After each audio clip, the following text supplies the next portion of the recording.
My brother was the golden child until he found out. Our parents were lying about me, so he gave me evidence, and together we destroyed their legal case. I've always dreamed of being like my brother, because ever since I was a child, I wanted nothing more than for my parents to love me. So while other kids were running around outside or playing with trucks, I was always at home, trying to scrub every floor and surface until they were spick and span, trying to somehow figure out my mom's at-home filing system so I could help. But each time I got the same result. They'd come home and praise my twin brother, instead of me. "Wow, Logan, we're so proud of you for motivating your brother Leo to do this." He'd then receive some sort of gift, an outing, sweets, while I got scolded for not doing more. And you know that quote from BoJack Horseman? It goes, when you tell someone they're bad long enough, they start to believe it. Well, I was believing it all right. Not just that I was bad, that Logan had something I didn't, that he was someone I needed to prove myself to. So in high school, when I got the scholarship to a college nearby, I was ecstatic. I felt like I was flying. I practically ran down the stairs to tell Logan and my parents, but instead of hugging me or telling me they were proud, or at least a simple well done, they looked angry. I thought steam was actually going to come out of Logan's ears. I went completely silent, and the room erupted. "Are you effing serious right now?" my dad roared, with his knuckles clenched by his side. "How could you do this to us?" my mom added, with tears welling in her eyes. Meanwhile, Logan was just death staring me with his arms crossed. You see, Logan had applied to the same one, and since I was the one to get it, my parents actually believed that I had stolen it from him. I sneakily wiped the tears from my eyes so they wouldn't see how upset I was. They continued shouting at me, so I just walked up to my room. I left the door slightly open to eavesdrop. They unanimously agreed that I must have plagiarized or cheated, that there was no other explanation for why I would get in, and Logan wouldn't. "We don't raise cheaters in this house." There was so much anger and hate in my dad's voice that I was actually scared. After that, they started whispering to each other, but I had heard enough and ended up going to bed early, or trying to, at least, because the guilt kept me awake. I thought back to all the hours I put into studying, and all the hours Logan put into partying, how I should have convinced him to work, how I could have helped him make better decisions. My heart broke, and in that moment, I felt like the worst brother to ever exist. I regretted ever applying, but my decision was about to be reversed, because after a few days of receiving the silent treatment at home, my guidance counselor pulled me in for a meeting. She told me she was ashamed of me, and she wished she never helped me. I didn't even know what she was talking about, and I was already crying. But then she explained. Apparently, they had received a formal plagiarism complaint, with screenshots of documents that made it clear my work was someone else's. I started seeing the room with tunnel vision. I could hear my heartbeat all around my body. I was like a deer in headlights. She just looked at me with disgust. I sighed and walked out. I was done. Yes, I felt guilty, but I still earned that opportunity, right? And that's when I got the notification. It was from my dad, telling me not to come home. Cool. So I walked to my godfather's house, feeling a mixture of shame and anger. I expected to be somewhat uplifted, but when my godfather Jack opened the door, my heart completely sunk, because he gave me a huge smile, and I realized it was the first genuine smile I'd received in years. So I couldn't help myself. I cried into his shoulder. He brought me inside, and I told him everything. Parents, Logan, college. He didn't say much, just nodded. I was just happy to have someone to listen to me. That day was so exhausting that I could barely stay awake anymore, and I ended up falling asleep soon after. When I woke up, it was pitch black outside, and the house was quiet. My phone was dead, and I wanted to know what time it was. So I crept upstairs to use Jack's phone while he slept. It automatically unlocked, and I saw he had been in contact with my parents. So, like any respectful 17-year-old boy, I read their conversation. Well, before I opened up, Jack had no idea what my parents were up to. He just knew that I was coming. But my parents had lied and said I was going through a rough patch. And after I told him the truth, it was clear he was angry, because his texts were, well, let's just say they were very unfriendly. But as I kept reading, I couldn't help but smile, because it was the first time someone had ever stood up for me before, and I didn't know it at the time, but Jack was going to do a lot more than send some angry texts. The next morning, Jack made breakfast like nothing happened, but there was this determined look in his eyes. "Leo, I think I know what happened with your scholarship," he said casually, sliding me some pancakes, "and we're going to fix it." I nearly choked on my orange juice. "How?" "Well, for starters, I called my buddy at Hampton's admissions office. They're reviewing the plagiarism claim, but more importantly, he sat down across from me. "I think we need to talk about the bigger issue here. Your parents and Logan." That's when Jack told me something that changed everything. Apparently, he'd been watching this dynamic in our family for years, getting more concerned as time passed. He'd tried to talk to my parents about it a few times, but they always dismissed him. "What they're doing isn't normal, Leo. It's not your fault, and you don't deserve it." I started crying again. Embarrassing, I know. "And here's something else you should know," Jack continued, sliding his phone across the table. "Logan called me this morning, said he needed to talk to me urgently about you. Wants to meet at the coffee shop downtown at noon." That sent a chill down my spine. Logan had never reached out to Jack before. What was he planning? "You think I should go?" Jack asked. Part of me wanted to say no, to hide away and never face my family again. But a different part, maybe the part that had finally been stood up for, wanted answers. "Yeah," I said, "but I'm coming with you. I'll stay out of sight, but I want to hear whatever he has to say." Jack nodded. "That's fair. But Leo, whatever happens today, I want you to remember something. This pattern with your family, it's going to end, one way or another." I had no idea then just how right he was, or how quickly things were about to unravel, because Logan wasn't coming alone to that coffee shop, and what we were about to discover would blow my entire family wide open. Looking back now, I realized that moment standing in Jack's kitchen was a turning point. For years, I'd accepted my family's treatment as normal, even deserved, but seeing Jack's unwavering belief in me made me question everything I'd been conditioned to accept. There's something powerful about having someone in your corner when you've been alone for so long. As Jack and I prepared for the meeting with Logan, I couldn't help but wonder what my twin wanted. Had he come to apologize? To threaten me further? I tried to imagine various scenarios, but nothing could have prepared me for what actually happened. The scholarship drama was merely the tip of a very deep, very dark iceberg that had been lurking beneath the surface of our family dynamics for years. I've learned that sometimes the hardest truth to accept isn't about others' betrayal, but about how long you've let yourself be diminished. That day at the coffee shop would change everything, not just about my scholarship, but about how I saw myself and my place in the world. Jack didn't just offer me shelter that rainy night. He gave me something I'd never had before, the courage to stand up for myself and demand the respect I deserved. I got to the coffee shop 15 minutes early, and positioned myself at a corner table where I could see Logan arrive, but he wouldn't immediately notice me. Jack sat closer to the entrance, nursing an Americano, like this was just a casual meeting and not potentially the most stressful conversation of my life. My hands wouldn't stop shaking. I hadn't seen Logan since that night at dinner when everything blew up. I kept my hoodie up and tried to look like I was just some random guy focusing on his laptop. Logan showed up exactly at noon, always punctual when it came to his own schedule, not so much when other people were waiting on him. He scanned the shop, spotted Jack, and walked over with this weird, nervous energy I wasn't used to seeing from my usually confident twin. "Thanks for meeting me," Logan said. He kept looking around like he was afraid someone might see him. I couldn't hear their entire conversation from my position, but I could see Logan's face clearly. He looked stressed, worried. It wasn't the smug expression I was expecting. Jack nodded a lot, occasionally glancing in my direction. After about 10 minutes, Jack got up and headed toward the bathroom, which was our signal. As he passed my table, he dropped a napkin with something scribbled on it. "He wants to talk to you. Says it's important. Your call." My heart was pounding so hard I thought other customers might hear it. I took a deep breath, closed my laptop, and walked over to Logan's table. His eyes went wide when he saw me. "Leo, what the hell?" "Jack told me you wanted to talk," I said, sliding into the chair across from him. "So talk." Logan looked around again, then leaned forward. "You need to drop this whole thing. Just admit you cheated, apologize to mom and dad, and move on." I stared at him. "Seriously? That's why you wanted to meet? To tell me to confess to something I didn't do? Look, I know you think you're being screwed over, but..." He lowered his voice. "It's better this way. Hampton was always my thing. You knew that." "Your thing? I didn't even know you were applying until after I got in." Logan's face flushed. "That's not true. I told everyone I was applying there since freshman year." I thought back, trying to remember if he'd ever mentioned it. Maybe at a family dinner I wasn't invited to, or when I was studying upstairs. But no, this was just another example of the Logan-centered universe my family lived in. Apparently I was supposed to automatically know his plans and adjust mine accordingly. "I worked my ass off for that scholarship," I said, keeping my voice low but intense. "I earned it fair and square, and someone, probably you, submitted fake evidence to get it taken away from me." Logan's eyes darted away. "Bingo. It was you, wasn't it?" I pressed. "Not exactly," he muttered. "Dad helped. I felt like I'd been punched in the stomach. I mean, I'd suspected, but hearing it confirmed was different. My own father had sabotaged my future." Jack returned from the bathroom and sat next to me, placing a protective hand on my shoulder. "This family discussion now includes me," Jack said firmly, "and I'm very interested in what you just told Leo about your father's involvement in this plagiarism accusation." Logan's face went pale. Let me be very clear," Jack continued. "What your parents have done, what you've participated in, is wrong on multiple levels. It's emotional abuse, academic fraud, and potentially illegal." Logan's eyes widened. "Illegal? Come on, it's just family stuff. Falsifying evidence to revoke a scholarship?" Jack raised an eyebrow. "That crosses several lines." I watched my twin brother squirm uncomfortably. He wasn't used to being challenged. He looked like a little kid caught stealing cookies, not the golden child who could do no wrong. "What exactly did Dad do?" I asked. Logan sighed, deflating a little. "He took some of your earlier essays from the shared family computer and found similar papers online. Then he altered some dates and created fake screenshots." Jack's grip tightened on my shoulder. "And your mother? Was she involved too?" "She knew about it," Logan admitted. "But Dad did the actual, I felt numb. For years, I'd blamed myself for not being good enough. I'd tried to earn their love by being perfect, and all this time, they were actively working against me." "Why?" I asked, my voice cracking a little. "Why would you guys do this to me?" For the first time ever, I saw shame on Logan's face. Real shame, not the fake contrition he'd used to get out of trouble. "It wasn't supposed to go this far," he said. "When you got the scholarship instead of me, Dad was furious. Said you must have cheated somehow. I just went along with it. I always go along with it." "Go along with what exactly?" Jack asked. Logan looked between us, then down at his hands. "With the Leo thing." "The Leo thing?" I repeated.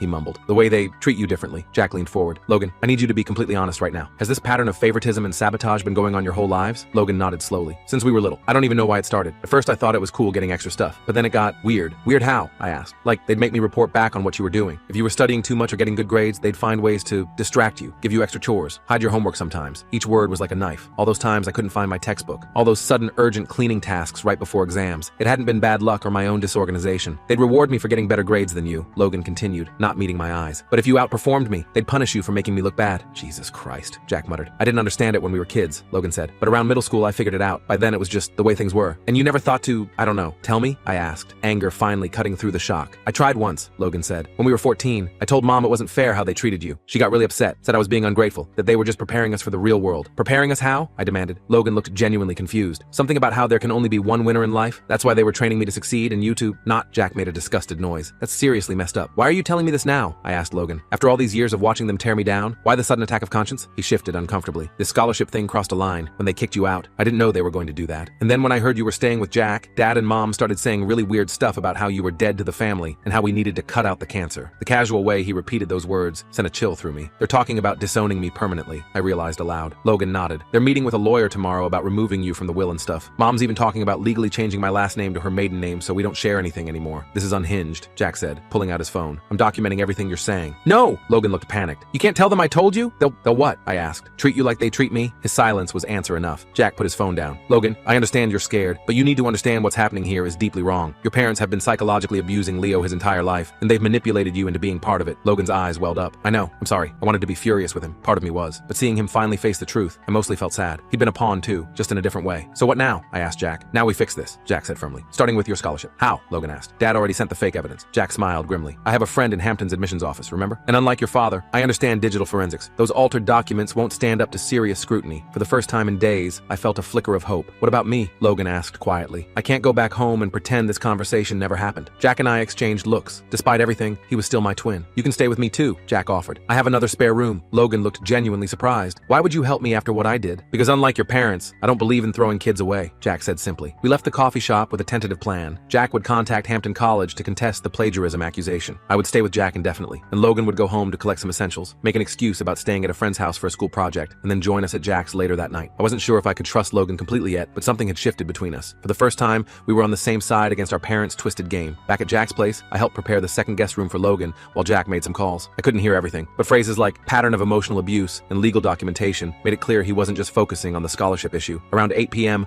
my phone buzzed with a text from Logan. Dad's watching me pack, acting suspicious, might be delayed. An hour passed, then another. By 11 p.m., Logan still hadn't arrived. I tried texting him, but the messages showed as delivered but not read. Something's wrong, I told Jack. Give him until morning, Jack advised. Your parents might be keeping a close eye on him after your disappearing act. I tried to sleep, but kept checking my phone every few minutes. No messages from Logan. I even tried calling around 2 a.m., but it went straight to voicemail. By breakfast, I was convinced our parents had somehow found out about our meeting. We need to go check on him, I insisted to Jack over coffee. Jack looked conflicted. If we show up at your parents' house, it could make things worse. Or Logan could be in trouble for trying to help me, I countered. Before Jack could respond, his phone rang. He checked the caller ID, and his expression turned serious. It's Hampton College. I held my breath as Jack answered and spoke in professional tones. The call lasted about 10 minutes, with Jack mostly listening and occasionally asking clarifying questions. When he hung up, his face was unreadable. Well, I demanded. The good news is my friend convinced them to re-examine the plagiarism accusation, Jack said. The bad news is they found something else. My stomach dropped. What? Another application for the same scholarship, using your personal information but with different essays and recommendations. Submitted a day before the deadline. I was confused. I only submitted one application. Exactly, Jack said. Someone submitted a second one in your name, a much weaker one with obvious plagiarism issues. It was designed to invalidate your legitimate application. My parents, I whispered. It wasn't enough for them to accuse me after I got the scholarship. They'd tried to sabotage me before the decision was even made. The timing is suspicious, Jack agreed. But here's where it gets interesting. The fake application was submitted from an IP address associated with your high school, not your home. My mind raced. Logan, he must have done it from the school library. That would be my guess, Jack nodded. The good news is my friend is now aware of the situation and is documenting everything. They're going to review your original application on its merits alone. I should have felt relieved, but all I could think about was Logan. Had our parents figured out he was planning to defect to my side? Was that why he hadn't shown up last night? We need to check on Logan, I insisted again. After some back and forth, Jack agreed. We'd drive by the house to see if we could spot Logan or get him alone somehow. I was a bundle of nerves as we approached my neighborhood. What if my parents saw me? What if they called the police and accused me of trespassing? As we turned onto my street, I immediately noticed something strange. There was a moving truck in our driveway. What the hell? I muttered. Jack slowed the car, parking a few houses down. We watched as men carried boxes and furniture out of my childhood home and into the truck. Are they moving? I asked in disbelief. Jack frowned. Without telling you? That seems extreme even for them. We sat there for nearly an hour, watching the movers work. I spotted my mother directing them a few times,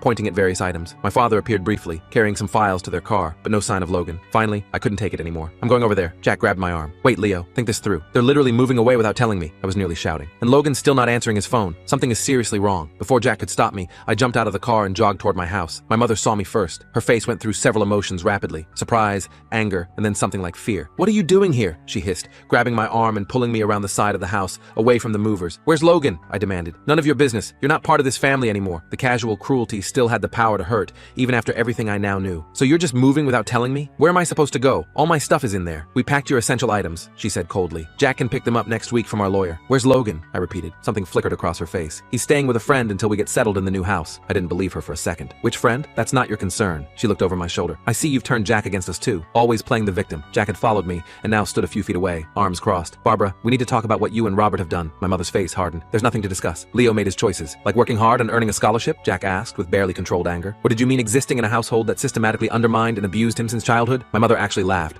a sharp, humorless sound. Is that what he told you? Poor Leo, always misunderstood. Did he tell you about the substances we found in his room? I was so shocked I couldn't speak for a moment. What substances? I've never done substances in my life. The devil's lettuce and capsules in your desk drawer, she said smoothly. The ones Logan found last month. We were trying to help you, get you into treatment quietly, but then you started acting out with this scholarship nonsense. My head was spinning. They were making up complete lies now, creating an entirely fictional version of me. Jack put a steadying hand on my shoulder. Barbara, this has gone far enough, he said firmly. We have documentation of the false plagiarism claims. We know about the fake application submitted in Leo's name. And now you're abandoning your 17-year-old son and making up substance accusations? My mother's confident facade cracked slightly. You have no proof of anything. Actually, we do, Jack replied. But right now, my concern is Logan. Where is he really? For the first time, my mother looked uncertain. He's fine. He's just processing everything. Let me talk to him, I demanded. Just 5 minutes. That's not possible right now. My father chose that moment to come around the corner. When he saw me, his face contorted with rage. What is he doing here? Barbara, I told you to call the police if he showed up. Robert, Jack stepped forward. We're trying to have a civil conversation about out what's happening here. My father pointed at Jack. You've always undermined our parenting, always taken Leo's side. Well, now you've got him. He's your problem now. He's not a problem, Jack said evenly. He's a remarkable young man who deserves better than what you've done to him. My father's face turned an alarming shade of red. Get off my property before I call the police. Where's Logan? I asked again, refusing to be intimidated. Gone, my father shouted. He's gone where you can't poison him against us anymore. A chill ran through me. What does that mean? My mother grabbed my father's arm. Robert, don't. For a moment, none of us spoke. The movers continued working in the background, pretending not to notice the family drama unfolding. We've enrolled Logan in Westfield Academy, my mother finally said. He left yesterday. Westfield Academy, the boarding school 3 states away known for its strict disciplinary approach. The place parents sent troubled kids to straighten them out. You sent him to boarding school because he talked to me? I was incredulous. We sent him there because he needs structure, my father snapped. Away from your influence. Jack pulled out his phone. I'm calling Logan right now. His phone privileges have been suspended for the first month, my mother said smugly. School policy for new students? I couldn't believe what I was hearing. They'd essentially imprisoned Logan because he'd shown signs of breaking away from their control. This isn't over, Jack said, his voice deadly calm. You've made a series of very poor decisions that have legal consequences. Expect to hear from my attorney. He gently guided me away from my parents, back toward his car. I was too stunned to resist. They sent Logan away, I kept repeating as we drove off. Because of me. No, Jack corrected firmly. They sent Logan away because they're losing control of their narrative. This isn't your fault, Leo. None of it is. Back at Jack's house, we formulated a plan. Jack contacted a lawyer friend who specialized in family law. I wrote down everything I could remember about my parents' treatment over the years. The sabotage, the favoritism, the emotional manipulation. And together, we researched Westfield Academy. They have a strict no outside contact policy for the first 30 days, I read from their website. It's supposed to help new students detach from negative influences and commit to the program. Jack frowned. That's convenient for your parents, but there must be exceptions for family emergencies, which this technically isn't, I pointed out. Not in a way we could explain to school administrators. Maybe not directly, Jack admitted, but there are other approaches. Over the next week, things moved quickly. Hampton College officially reinstated my scholarship after reviewing the evidence of tampering. Jack's lawyer friend Susan helped me file for legal emancipation given that my parents had effectively abandoned me. And most surprisingly, several of my teachers came forward with documentation of my parents' inappropriate interference in my education over the years. Apparently, I wasn't the only one who had noticed something was off. My chemistry teacher, Ms. Rivera, had kept records of every time my parents had requested my grades be reconsidered downward or complained about me showing off in class. My debate coach had emails from them asking that I be given less prominent roles so I wouldn't overshadow Logan. It was validating but also deeply painful to see how systematic their sabotage had been. How many people had witnessed it but felt powerless to intervene directly. Meanwhile, Jack worked on contacting Logan. The school wouldn't put me through to him, but Jack managed to speak with a counselor there, expressing concern about the circumstances of Logan's sudden enrollment. 2 weeks after our confrontation at the house, we finally got a breakthrough. A letter arrived for me, from Logan. The handwriting on the envelope was unmistakably his, though the return address was unfamiliar. Inside was a single sheet of notebook paper. Leo, I'm okay, don't worry. School monitors all communication, but Dakota, my roommate, is sending this through his cousin who lives nearby. Parents told school you abused me growing up. Total lies. They're scared we talked. Teachers here actually nice but strict. Working on a plan? Trust me for once? L. I read it 3 times, relief washing over me. Logan was safe, if not exactly free, and he was still on my side. Jack read the letter and nodded approvingly. This gives us something to work with. If Logan is willing to contradict your parents' version of events, it becomes their word against both of ours. I finished. Exactly. And with the documentation we've already gathered, plus testimony from your teachers, Jack smiled grimly. Your parents have significantly overplayed their hand. That night, I slept better than I had in weeks. For the first time, I wasn't just reacting to my parents' cruelty. I was actively fighting back, and I wasn't alone. What I didn't realize was that my parents were also making plans, and they weren't going to let go of their control without a desperate final attempt to destroy the truth, and me along with it. The next morning, I woke up to Jack shaking my shoulder urgently. Leo, wake up. We have a problem. I rubbed my eyes and checked my phone. 6:47 a.m. Way too early for any good news. What's going on? I mumbled. Jack handed me his laptop. On screen was an email from Susan, his lawyer friend. I skimmed it quickly, then felt my stomach drop. They're filing for a restraining order against you? On what grounds? Apparently, Jack said grimly, your parents are claiming you've been harassing them, making threats, and that they fear for their safety. I sat up straight, fully awake now. That's complete BS. I haven't even contacted them since that day at the house. I know, Jack nodded. Susan thinks it's a preemptive move. They're trying to legally keep you away and control the narrative before we can make any more progress with Logan or the scholarship situation. I fell back against my pillow, just when I thought things couldn't get more twisted. They're also claiming I've been brainwashing you, Jack added, his voice tight, and that I have some kind of inappropriate interest in turning you against them. That made me genuinely angry. Jack had been nothing but supportive while my actual parents were the ones pulling every manipulative trick in the book. So what did we do? I asked. Susan's already on it. We have documentation, remember? And their claims won't hold up under scrutiny. Jack squeezed my shoulder. But we need to be smart here. No contact with your parents at all. Document everything. And we need to accelerate our plans with Logan. Over breakfast, Jack and I strategized. The restraining order hearing was scheduled for next week. If granted, it would legally prevent me from contacting my parents or going near their new home, which was exactly what they wanted, to isolate me further and control what Logan knew. We need to get Logan's side of the story officially documented, Jack said. That letter helps, but we need more. I nodded, pushing my cereal around the bowl. But how? We can't contact him directly at the school. Jack smiled slightly. Remember Dakota's cousin? The one who smuggled out Logan's letter? I think we need to send a letter back. We drafted a careful message to Logan, explaining the situation and asking if he'd be willing to provide a signed statement about our parents' behavior. Nothing incriminating about the school. We didn't want to get him in trouble there. Just the facts about our family dynamics growing up and the recent scholarship situation. Jack found a way to mail it through a roundabout route that wouldn't raise suspicions at Westfield Academy. Then we waited. Meanwhile, more evidence of my parents' bizarre campaign against me surfaced. Ms. Rivera, my guidance counselor, forwarded emails showing my dad had actually asked her to lose some of my recommendation letters last year to weaken my college applications. My debate coach revealed my mom had once offered to donate new equipment if she'd give Logan the team captain position over me, despite my better qualification. Each new revelation made me feel simultaneously validated and sick. All those years I thought I just wasn't good enough, when actually there were active efforts to hold me back. 3 days later, we got another break. Susan called to tell us the scholarship committee at Hampton had not only fully reinstated my scholarship, but had issued a formal apology. Their investigation had confirmed the plagiarism claim was fabricated, and they were implementing new security procedures to prevent similar situations in the future. That's one win, Jack said after the call, but we still need to deal with the restraining order and Logan's situation. That afternoon, I was helping Jack organize documents for our case when the doorbell rang. Jack went to answer it, and I heard murmured conversation at the door. A minute later, he came back into the kitchen with a serious expression. "Someone's here to see you," he said cryptically. I followed him to the living room and stopped short. Sitting on the couch, looking nervous but determined, was Dakota, Logan's roommate from Westfield Academy. "Dakota, what are you doing here?" I asked, stunned. The lanky teenager stood up. "Logan sent me. Well, technically I'm visiting my cousin for the weekend, but Logan asked me to come here before heading back tomorrow." Jack looked as surprised as I felt. "How did you even find this address?" Dakota shrugged. "Logan had it memorized. Said it was his godfather's place." I sat down across from him. "Is Logan okay?" "He's fine, but he wanted me to give you this." Dakota pulled a sealed envelope from his backpack. He said it's super important, and I shouldn't let anyone else see it. I tore open the envelope. Inside was a USB drive and a note in Logan's handwriting. "Leo, everything you need is on this drive. Password is our birthday. I've been keeping records for years, just never had the courage to share them. I've hidden them in a locked box under my bed that Mom and Dad never found. Be careful. They're telling everyone you're dangerous and unstable. They even tried to convince the school I need protection from you. Logan." My hands were shaking as I handed the note to Jack. "Records?" Jack wondered. "What kind of records?" I immediately went to Jack's computer and plugged in the USB drive. After entering our birthday as the password, a folder opened containing dozens of files. Text documents, audio recordings, photos, and screenshots, all meticulously labeled and dated. "What the F?" I whispered as I started opening files. There were recordings of my parents discussing how to undermine my achievements. Screenshots of text messages between them planning to hide my college application materials. Photos of awards and certificates of mine that had mysteriously disappeared over the years, apparently saved by Logan before our parents could destroy them completely. But most devastating were Logan's personal journals, dating back to when we were 13. He'd been documenting, in painful detail,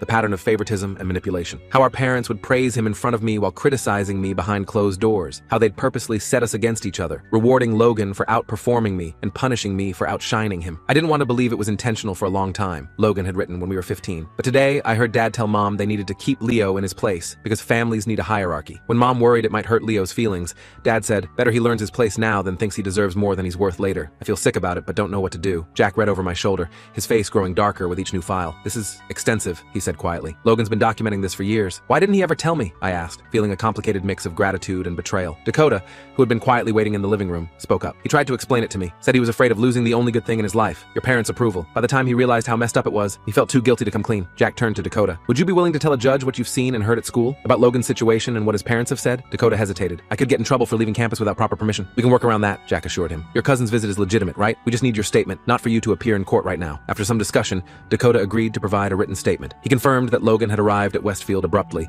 with a backstory provided by my parents that painted me as unstable and potentially violent. He also revealed that Logan had immediately told his counselor this wasn't true, but the school was obligated to follow the parents' instructions about contact restrictions. "Logan's actually doing okay there," Dakota added, which was somewhat reassuring. "The teachers are strict but fair. It's just the communication blackout that's the problem." After Dakota left, with promises to safely deliver a new message back to Logan, Jack and I spent hours reviewing all the files. It was overwhelming evidence of a pattern of abuse and manipulation that had shaped my entire life. "This changes everything for the restraining order hearing," Jack said, "but we need to be strategic about how we use it." Susan came over that evening, and the three of us developed a plan. Rather than just defending against the restraining order, we would counter with our own legal actions. A petition for my complete emancipation, backed by evidence of long-term emotional abuse. "With this evidence," Susan said, "we can also potentially get a court order allowing contact with Logan, despite your parents' wishes. Since he's still a minor at Westfield, we can't completely override their legal authority, but we can establish supervised communication rights based on your shared sibling relationship." The day of the hearing arrived faster than I expected. I was a nervous wreck, knowing I'd have to face my parents in court. Jack and Susan had prepped me thoroughly, but nothing could fully prepare me for seeing the people who had systematically undermined me my entire life, now trying to legally paint me as the threat. My parents arrived with their own lawyer, a slick-looking guy in an expensive suit. My mom was dressed conservatively, looking appropriately concerned for someone supposedly afraid of her own son. My dad kept his expression stern and disapproving. Their lawyer presented their case first, a completely fabricated story about my escalating behavior problems, culminating in supposed threats after being caught with substances. They even brought a small baggie of the devil's lettuce as evidence, claiming they'd found it in my room before I ran away. When it was our turn, Susan calmly and methodically dismantled their entire narrative. She presented the documentation from my teachers, the evidence of the scholarship sabotage, Dakota's statement about Logan's sudden arrival at Westfield, and then, most devastatingly, selections from Logan's secret files. My parents' faces as the audio recordings played were something I'll never forget. My mom went pale, while my dad's expression cycled through shock, anger, and finally something like fear as he realized how thoroughly their manipulation had been documented. Their lawyer tried to object, claiming the recordings could have been edited or taken out of context, but Susan had anticipated this and presented metadata and timestamps that authenticated everything. "Your Honor," Susan concluded, "what we have here is not a case of a troubled teen threatening his parents. parents. This is a documented pattern of emotional abuse, culminating in these parents abandoning their son, falsifying evidence to revoke his scholarship, and isolating him from his twin brother, who has begun to recognize and resist the manipulation. The judge was silent for a long moment after all evidence had been presented. He looked at my parents with an expression I couldn't quite read. "In my 30 years on the bench," he finally said, "I've seen many family disputes, but the level of calculated undermining documented here is extraordinary." He turned to my parents. "Your petition for a restraining order is denied. Furthermore, I'm granting temporary emancipation to Leo pending a full hearing next month, which I expect will become permanent given the evidence presented today." I sat there in shock as he continued, addressing the subject of Logan. "Regarding the minor child Logan, while this court cannot remove him from his current educational placement without a separate hearing, I am ordering that he be allowed regular contact with his brother effective immediately. The school is to be notified that no restrictions on communication between the siblings are to be enforced." My parents looked stunned. Their lawyer was already gathering papers, probably planning an appeal, but the damage was done. The truth was out, officially recognized by the court. As we left the courtroom, my mom tried to approach me, suddenly shifting to a tearful, "We only wanted what's best for you" act. Jack firmly steered me away, and Susan reminded her that any direct contact would violate the new court order. 3 months have passed since that day. I'm now legally emancipated and living permanently with Jack, who's become more family to me than my biological parents ever were. Hampton College confirmed I'll start in the fall with my full scholarship intact. Logan decided to stay at Westfield Academy through the end of the semester. Turns out he actually likes the structured environment and is doing well academically without our parents' twisted dynamics influencing everything. We video chat almost every day now, rebuilding our relationship as brothers without the competition our parents forced on us. As for my parents, they moved forward with their relocation plans, apparently telling their new neighbors they have only one son who's away at boarding school. Susan says this kind of denial is common in parents faced with evidence of their own abuse. I still have moments of doubt and insecurity. Decades of being told you're not good enough don't disappear overnight. But for the first time in my life, I'm not trying to earn love that was never freely given in the first place. Yesterday, Logan told me something that really stuck with me. He said, "You know what's weird? I always thought being the favorite child was a good thing, but it was just a different kind of trap." He's right. We were both victims of our parents' screwed up dynamic, just in different ways. The difference is now we both get to decide what happens next. And for once, neither of us is competing for a prize that was never worth winning in the first place.